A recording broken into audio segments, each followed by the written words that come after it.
Tapos tatlong girlfriends. Sabay-sabay? Oh. Gwapo nyo, Apiolo. So, yung dalawang asawa, tatlong girlfriends, tatlo ba apat? Tatlo? Tatlo. Sabay-sabay po yun? Wala, hiwalay na ako noon sa isa. So, bale, apat na lang. Ang sabay-sabay. Hindi naman sila nag-aaway-away. Hindi lang. Pero babae sila lahat. Langan. Pero may balak ako dagdagan ng bakla. Pagka nagkaya-intindihan tayo, ikaw yung patay ka.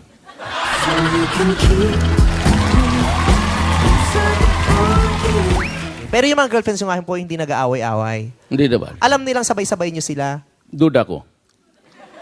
Patay malis siya lahat. Dead mo lang. Ah. Kunyari, isa lang, pero totoo sabay-sabay. Eh ngayon, alam na nila, sinabi nyo na sa TV. Oh, meron isang maganda dito yung ano, yun, no? Ay, nandito yung girlfriend mo. Nasaan po?